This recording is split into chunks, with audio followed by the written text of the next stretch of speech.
Fire extinguisher. Oh. No. All the way here, and then it died the next day.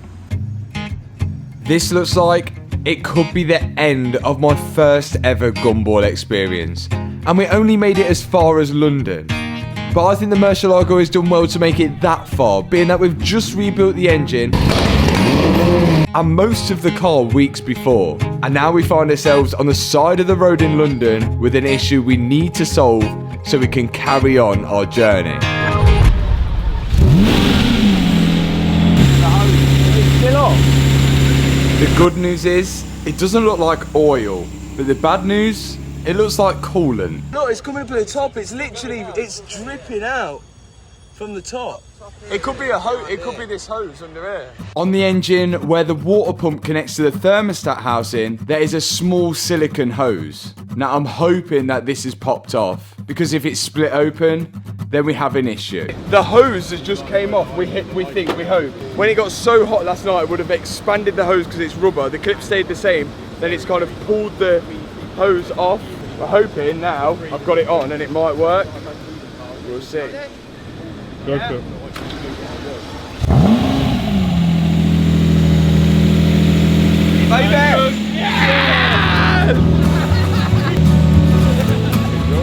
We were in luck. It was just a case of a popped off hose. We topped up the coolant, but due to all the other issues that we picked up on the Murcielago, we didn't think it was the greatest idea to leave the country. So we headed back to my workshop to fix this thing once and for all.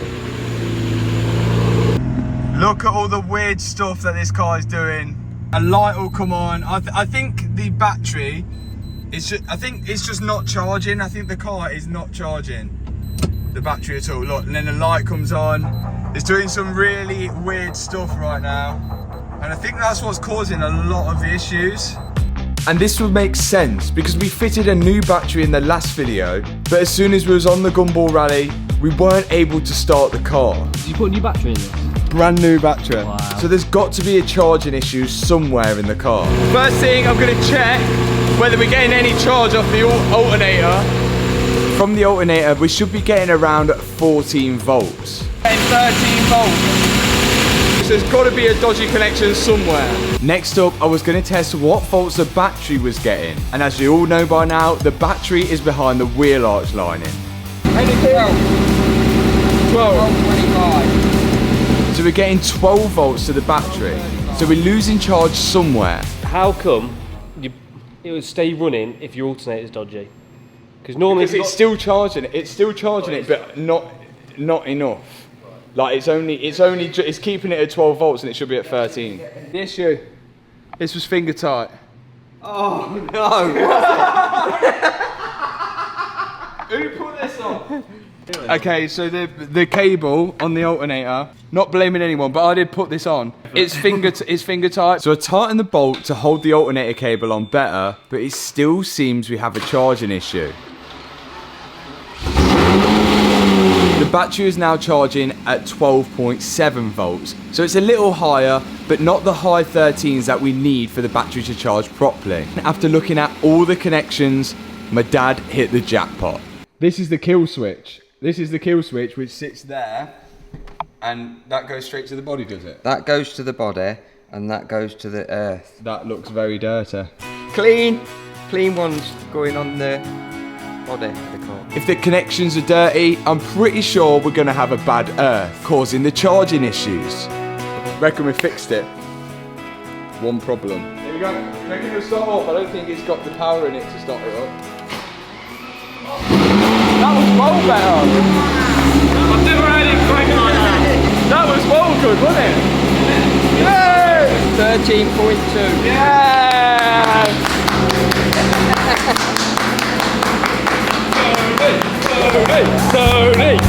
Next fix. Now, another issue we had on the Gumball is that the car was overheating. We're literally overheating and everyone wants to rev, but you can't. We're on the red. And that was because only one fan was working, which was this right-hand side one. And when we got back, me and Chris switched over the relays, and now the left-hand side fan is working. So that would essentially mean the relays are bad. Okay, so I think these relays here with the fans. Now the relay should power off and on the fan. When the fan switch gets a signal saying the fan should be on, it will send a voltage through the coil in the relay, which will then flip the relay so that the 12 volt from the battery goes directly to the fan, turning the fan on. And then when the fan switch thinks the coolant temperature is all good, it will stop sending the voltage through the coil, which will then flip the relay back into the off position. So what we're going to do now, just to see if the fan works, is jump the power of the relay so it goes directly to the fan. Fans on. Fans on. So the right one is on, so that is the dodgy relay. It's broken. It's broken. Look, there's nothing. We're sending, it's clicking, but it ain't doing anything. So we've just found out if a relay clicks, it doesn't mean it's necessarily working. So new relay, and we're going to show you what a good relay looks like. Hey, there we go. Let's put this relay in, and then we should have a cool Murcielago. Now the funny thing about this, the previous owners had just put a power line and a ground going directly to the fan to run it all the time. If they'd only have done a quick bit of research, they would have found it was just the relay. This is going well too well at the minute, I think. But now let's see if the other fan does come on. Oh! That's on. That's on. Yeah!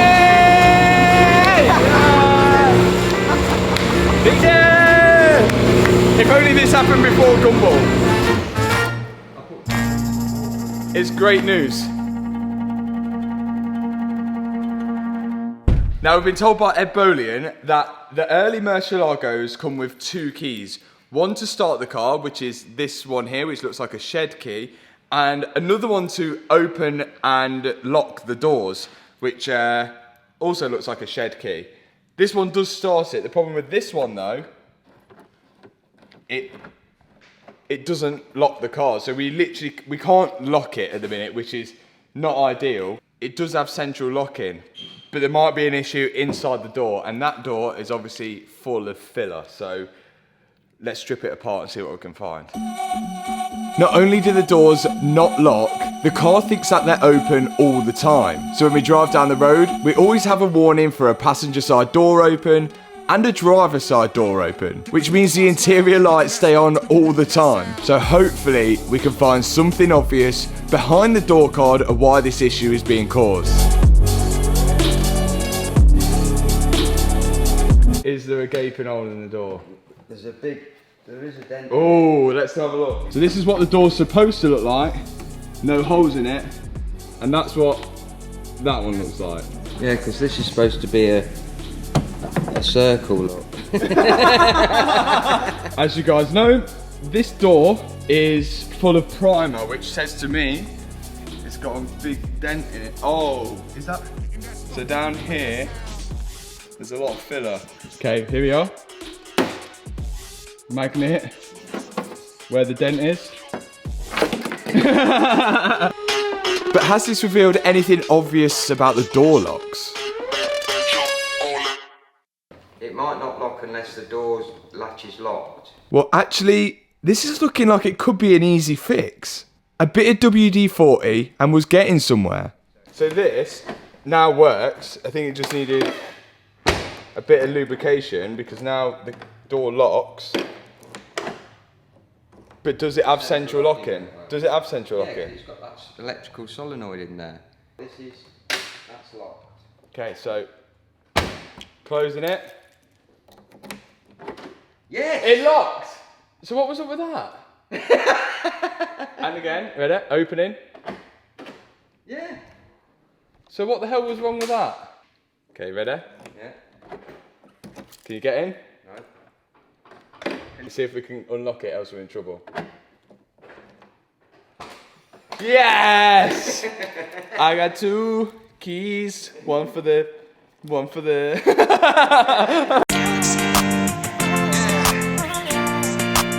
Sometimes it's best not to question things and just roll with it. The doors now work. And the good thing now, when I close this, these lights should go off. when I put the key in the ignition, maybe? Maybe. There we go, they do go off, they do go off. And I can see everything on the dash now with, oh, it says rear bonnet open. There we go. Now the good thing but also bad thing about the Murcielago is that we can see how many miles this car has made it since we drove it. Look, it says 615 miles there. But the issue with that, it's now messed up the car vertical report on this car. Now when I put the registration or the VIN number in of the Murcielago into car vertical, it will come up with a mileage discrepancy. Obviously because the dash says 615 miles and the last time it was MOT'd, it was around 70,000 miles. This is because we had to replace the old instrument cluster that somebody had broke by shorting out the battery to a new instrument cluster. But unfortunately, it doesn't save the mileage. The thing is, for me, it doesn't really matter. I am never selling this car. This is mine to keep. But for you guys, if you were buying a car and it shows up mileage discrepancy, if you're not too bothered, you could use it as a bargaining technique, I guess, or you could just walk away and save your money. And that's not the only thing Car Vertical can check. You can see whether a car was reported stolen, whether it has outstanding finance, or whether it was previously in an accident. You can even see if it was exported at any point as well. And to top that, if your car was auctioned off at a car crash auction website, it's likely to show you the photos of when it was auctioned off there. So to check your car out with Car Vertical, click the link in the description box below, use code MATT for discount on your check, and thank me later when you save some money on the car that you're about to buy. Next issue, before we finally get this on the road, and then find out what Lamborghini think of it, this belt is looking pretty dangerous. So the auxiliary belt, which runs around the water pump, the alternator, the power steering pump, and also the aircon pump as well, is literally, it's riding off the edge of the pulleys, and we're pretty sure we've missed a bracket out which is stabilizing the pulley. The pulley is leaning one side, so it's trying to chuck the belt off. We've found this bracket which we haven't used, and we think we know where it goes. Let's try and fit it. This is the bracket that we think we need, and it mounts to the side of the engine. And then the bracket mounts to the power steering pump, which then should stabilize it. So we've got to unbolt 2 bolts on the side of the engine now, and then somehow wedge in this bracket. And you can see from here how much play the power steering pump has. So the tension on the belt is just pulling the power steering pump towards the car, lifting the belt off the pump. So hopefully this bracket sorts it. Okay, we're moving forward. The supporting bracket is on that now. So the belt should sit nice and straight and stay on the actual pulleys. Now, the belt is a little bit ripped and torn and broken. What I want to do is just kind of run it before I go and put another belt on, just in case it does start riding off again and I wreck another belt. But I think that should be okay for now. But other than that, apart from that on and off oil leak, I think I might actually get to drive this home.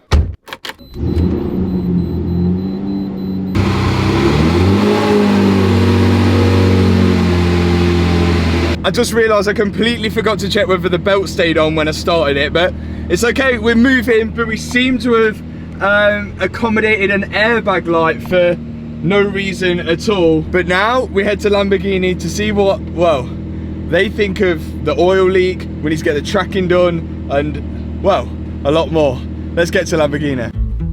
Now, you've all seen the videos where I've taken my cars to dealerships before. Porsche, Aston Martin, BMW, and we've actually been allowed in the workshop. But I think Lamborghini is a little bit different. So I highly doubt we're going to be able to film in here, but I'm going to do the best we can to capture my experience here and see what they think of my Murcielago. We've arrived.